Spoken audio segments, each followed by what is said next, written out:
Olá, boa noite. A que velocidade corre a informação nos dias de hoje? Essa maravilha chamada Facebook nos força a pensar de outro jeito, noutra velocidade. Qualquer menino com um telefone grava fotos, grava imagens de um evento onde está presente e imediatamente coloca numa rede social. Nós, mais velhos, demoramos um pouco mais, é verdade, mas fazemos também. Claro, tem muita coisa chata no meio de comunicação que parece cada vez mais necessário em nossas vidas. Por outro lado, tem novos empregos sendo gerados no Brasil e no mundo. As empresas de propaganda e marketing, as assessorias estão ajustando o conteúdo, linguagem e outros detalhes para que seus clientes sejam vistos no Face. Há inclusive empresas nascendo só para cuidar dessa e outras mídias sociais. Perceba que mesmo com todo o aparato técnico, ainda precisam de gente para pensar. Que bom! Eu também estou no Facebook e, ao mesmo tempo, aqui com você. Facilidades de um mundo moderno. Aproveite cada uma delas, mas, por uma hora, fique com a gente no programa Cláudio Alves de hoje. No programa de hoje, nós vamos falar um pouco sobre a história do setor madeireiro em Mato Grosso. Começo da extração da madeira, principalmente na região norte do estado. O Sindicato das Indústrias Madeireiras do Norte do estado de Mato Grosso, o Sindusmad, tomou a iniciativa de produzir uma obra-prima, produzir um livro intitulado A Saga dos Guardiões da Floresta. Uma viagem emocionante ao setor da base florestal de Mato Grosso, desenvolvido pela assessora de imprensa do sindicato, a jornalista Cristiane de Oliveira, com quem hoje eu tenho a honra de tê-lo aqui como entrevistada para todo o Mato Grosso.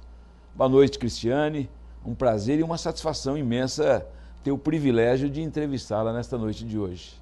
Boa noite, Cláudio. O prazer é meu, eu que agradeço a oportunidade. Em nome do Sindusmad, da presidência e de todos os diretores, para nós é uma honra estar na bancada do seu programa, que é tão reconhecido em todo o estado e fora dele, né? Cristiane, eu queria começar uma pergunta. Você tem essa obra que nós vamos falar nos próximos blocos, mas deve ter dado um trabalho imenso para você fazer essa produção. Dá para você falar um pouquinho para nós qual foi as dificuldades encontradas? Na verdade é assim, nós fomos fazer um trabalho que nunca ninguém havia feito, não havia um modelo, Cláudia.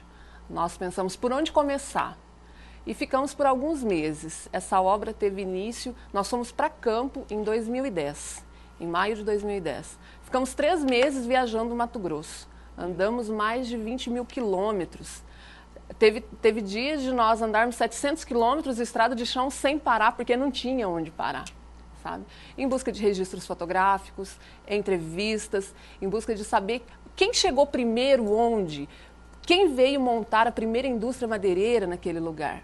As dificuldades, hoje a gente nem lembra mais como dificuldades, porque hoje vendo o resultado da obra, vendo que isso tudo foi concluído, em alguns momentos nós achamos, nós não vamos conseguir, porque juntamos tantas informações, como linkar tudo isso, como capitular, como ordenar, qual vai ser a ordem alfabética, cronológica, né? Como colocar tudo em ordem. E você conclui, como é que você entende o início do setor madeireiro no estado? Dá para se chegar a uma conclusão? Dá, uma conclusão emocionante, inclusive. Há 60 anos no estado, nós conseguimos entender quando isso nasceu. Até então, não sabia quando começou o setor no estado. O setor de base florestal começou em 1954, em Porto dos Gaúchos. E não foi, ninguém falou assim, vamos para Porto dos Gaúchos iniciar uma indústria madeireira. Foram abrir Porto dos Gaúchos, uma caravana veio de Santa Rosa, para abrir a cidade de Porto dos Gaúchos. Na época, a colonizadora Conomali adquiriu aquela área, né, a Glebarinos, e vieram abrir a cidade. Tá, abrimos a cidade e agora? O que a gente faz com essa madeira? Como que tira essa madeira daqui? Vamos trazer uma serraria de lá. Trouxeram maquinários. Para chegar de Cuiabá a Porto dos Gaúchos, pelo Rio Arinos, demoraram 5 dias. E o interessante é que a colonizadora, na época, contratou um jornalista que fez todos os registros fotográficos. Isso nos deu assim uma riqueza de detalhes imensa, né? E nós nunca imaginávamos que Porto dos Gaúchos seria o início de tudo. Então trouxeram os equipamentos mais arcaicos que hoje a gente diz como trabalhavam com isso, né? A que se atribui, e quando se fala em setor madeireiro, quando se fala em setor de desenvolvimento da base florestal do Estado, nós temos determinadas regiões que cresceram em razão desse desenvolvimento. A que se atribui dentro do nosso Estado essa divergência, essa diferença de um município como Porto dos Gaúchos, que todos conhecem e sabem que não teve o mesmo crescimento lá de Sinop, lá de Colíder? O que se atribui, Cristiane? Hoje nós entendemos que o eixo da BR-163 foi determinante para o desenvolvimento dessas cidades. Na pesquisa, nós vimos que mais de 40 municípios nasceram, cresceram, se desenvolveram em Mato Grosso, só porque o setor de base florestal foi lá e começou a construir. Vamos abrir aqui uma clareira. O que a gente vai fazer com essa madeira? Vai jogar? Não, vamos construir um acampamento, construir uma casa, construir uma igreja. Em todos os lugares, primeiro que se construiu um acampamento, depois uma igreja. Em todos os lugares. E quem que vem? Vem algumas famílias, mas vem um religioso junto, vem um padre, vem uma freira. Então nós entendemos que o crescimento econômico de algumas cidades se deu por conta do eixo da BR-163, que já naquele período, quando o setor de base florestal veio para o eixo da BR-163, já era na década do final de 60, no início de 70. E naquele período, a riqueza já se concentrava ali, que era então a gleba celeste, Vera, depois veio para Sinop, né? Mas algumas localidades não se desenvolveram tanto quanto porque a logística já naquele período era um grande gargalo. Dá para se concluir, Cristiane, com relação ao próprio crescimento populacional, ao crescimento econômico das cidades que vocês visitaram?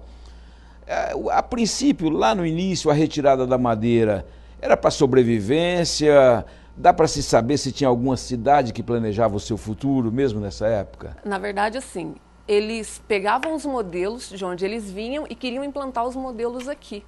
Por exemplo, o Porto dos Gaúchos veio para cá para plantar café, mas a terra não era apropriada, então não deu certo. Então eles partem para pecuária, partem para agricultura, né?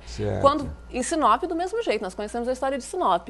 Cana-de-açúcar, café, tudo não era a terra, o terreno não era apropriado, o nosso solo não comportava. E em todos os lugares que os colonizadores chegavam, tinha madeira. Vamos abrir essa localidade e construir um acampamento.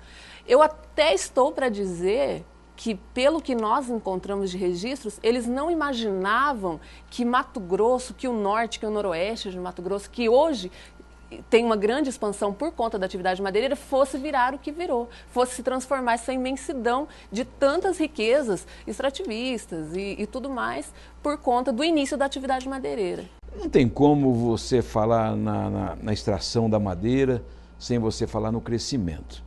Não tem como você falar no crescimento sem você fazer algumas comparações.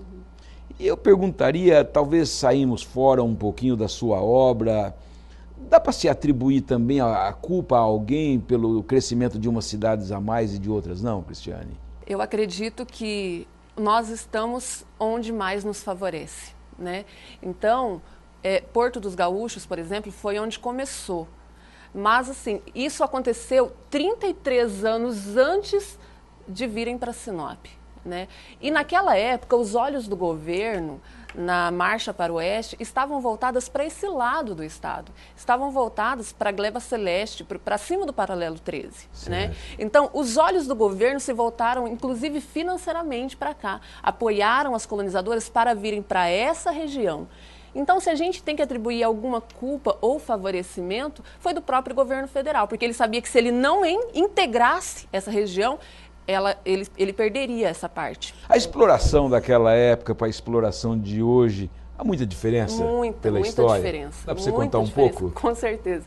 E tem os equipamentos. Isso. Por exemplo, hoje você tem todo o manejo sustentável das áreas, você vai, demarca as árvores, coloca as placas nas árvores, aí você identifica, essa árvore vai ficar para a porta-semente, essa daqui não, essa daqui você já pode fazer a colheita, essa daqui a gente volta mais daqui um período. Aí você passa por toda uma documentação, os órgãos ambientais aprovam a colheita daquelas árvores, aí você pega todo o equipamento, toda a tecnologia, rádio. É incrível a gente ver o quanto de tecnologia tem dentro da floresta. Certo. Né?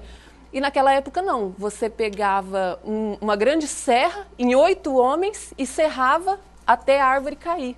E hoje você consegue determinar até que lado a árvore vai cair. O que levou essa organização? Na sua opinião, apenas uma questão ambiental ou foi a necessidade de organização do setor? Eu creio que o desenvolvimento econômico forçou com que as empresas se organizassem dessa forma, né? Eles entenderam, os empresários ao longo do tempo entenderam que simplesmente derrubar as árvores, uma hora ia acabar. Hoje, o empresário, o empreendedor do setor de base florestal, ele não derruba mais árvores. Hoje ele colhe sustentavelmente porque a atividade é perene, a atividade nunca vai acabar. O mundo pode crescer o tanto que for, mas a atividade sustentável, ela vai fazer com que a floresta cada vez ela cresça mais. Onde você retira uma árvore hoje, daqui 35 anos você volta e retira 6 árvores no mesmo lugar, porque ela é manejada sustentavelmente. E uma grande conquista do setor foi fazer com que a sociedade começasse a entender isso. Né? Às vezes a gente fala, que pena que derrubou uma árvore de 300 anos. Historicamente, culturalmente, realmente. Só que a árvore, como eu, como você, como todo mundo, ela tem uma vida biológica. Chega um momento que ela não tem mais serviço para a natureza. Durante o dia, ela tira o ar sujo, né?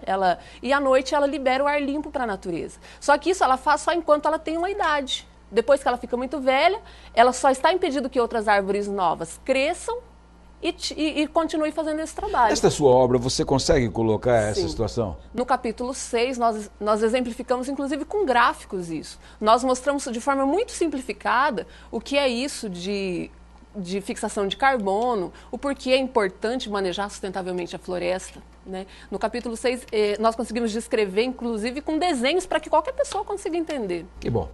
Ainda hoje, no programa, nós vamos saber da nossa convidada o ponto de vista do setor madeireiro sobre o tratamento da imprensa regional e nacional. Voltamos já. Fique com a gente. Fique sabendo sem censura. Um oferecimento. Sonoticias.com. As principais notícias de Mato Grosso. Depois da crise de 2004, o setor madeireiro retornou seu crescimento na região norte de Mato Grosso em 2007, ano em que foram obtidos avanços no relacionamento da categoria com as secretarias de Meio Ambiente e Fazenda e conquistas como a prorrogação das licenças ambientais, participação em feiras de máquinas, móveis e produtos do setor de criação de trabalho nas câmaras setoriais.